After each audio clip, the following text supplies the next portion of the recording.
আব্দুল হালিম লিখেছেন, বিতের নামাজে দোয়া কুনুত মুখস্থ না থাকায় তার পরিবর্তে অন্য কোনো দোয়া পড়া যাবে কিনা?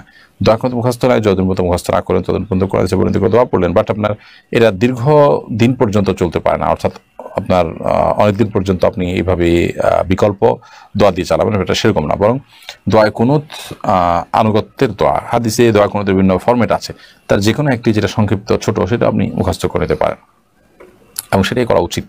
ফেরদাউস নিপা লিখেছে, নূর অথবা নূর মোহাম্মদ বলে নাম ধরে ডাকলে গুনাহ হবে কিনা? না, এর কারণে কোনো সমস্যা নেই। নূর মোহাম্মদ বলতে মোহাম্মদ সাল্লাল্লাহু আলাইহি সাল্লামের নূর মানে আলো, সেক্ষেত্রে তার জ্ঞানের আলো বোঝাতে হতে পারে, উপকারতে অন্য কিছু। যদিও আমাদের দেশে অনেকে মনে করেন নূর তৈরি, সেদিক থেকে তারা এই জাতীয় নাম রাখেন, তো এর ভিন্ন ভালো অর্থ নেওয়ার সুযোগ যেহেতু আছে, অতএব সে অর্থ নিলে কোনো অসুবিধা নেই। আর এছাড়া শুধু নূর যদি বলে নূর মানে আলো, তো এটা কারণ নাম হলে বা সে নাম ধরে ডাকলে কোনো গুনাহ হবে না।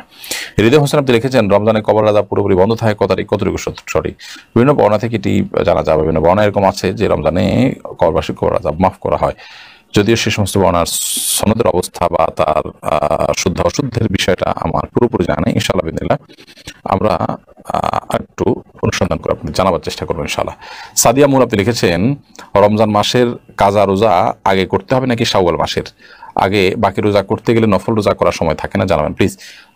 যদি আপনি আগে রমজানের কাজা রোজা রাখতে গেলে আর এটা রাখা হবে না এমন হয়, তাহলে সেক্ষেত্রে আপনি নফল 6 রোজা রেখে তারপরে কাজা রোজা রাখলেও আদায় হয়ে যাবে। যদি উত্তম হয় কাজা রোজাগুলো আগে করে তারপরে শাওয়ালের 6 রোজা রাখাটা অধিকতর উত্তম, সেটা বেশি ভালো।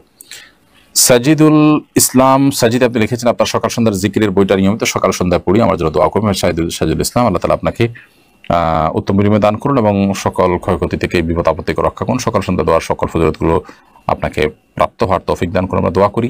সেই সাথে আমরা জানিয়ে রাখছি যে এই সকাল সন্ধ্যার দোয়ার বইয়ের আমরা অডিও ফরম্যাটও কিন্তু প্রকাশ করেছি, যেটা আমাদের ভেরিফাইড ফেসবুক পেজে যেমন আছে, সেটি আমাদের ভেরিফাইড ইউটিউব চ্যানেলেও কিন্তু আছে। আপনারা চাইলে সেখান থেকেও এই দোয়াটি দ্বারা উপকৃত হতে পারেন এবং এই দোয়াটি সেটা ফলো করে আপনারা করতে পারেন। অনেকে বিশেষ করে যখন সফরে থাকেন বা আপনার এরকম কোনো জায়গা থাকেন যেখানে এই দোয়াটি বইটি তার হাতের কাছে থাকে না, তিনি সেখান থেকে পড়তে পারেন। আফরোজা খাতুন আদরি লিখেছেন, আমি 1 লক্ষ টাকা ব্যাংকে জমা রেখে তার থেকে যে লভ্যাংশ পাই সেটা গরিব মিসকিনকে দান করে দেওয়া যাবে কিনা? শুধু ব্যাংকে টাকা রেখে সেটা ইচ্ছাকৃতভাবে লভ্যাংশ পাবো দান করার নিয়তে এরকম করা জায়েজ নেই, হারাম, কারণ আপনাকে হালাল টাকা দান করতে বলেছেন। হ্যাঁ, যদি আপনার ইচ্ছার বাইরে এসে গেছে এখন আপনি দান করে দিচ্ছেন, সে ভিন্ন বিষয়। আমি সোহাগ লিখেছেন, আমি একজন মুসলিম হয়ে হিন্দুদের বিয়ের অনুষ্ঠানে কাজ করতে পারবো কিনা? যদি পুজো সংশ্লিষ্ট বিষয়ে প্রত্যক্ষ সহযোগিতা থাকে সেটা আপনি করতে পারবেন না, আদারওয়াইজ এমনিতে তাদের কোনো আনুষ্ঠানিকতায় হেল্প করতেই পারেন। আব্দুল আজিজ আপনি লিখেছেন, ইসমে আজম নামাজে কখন পড়বো?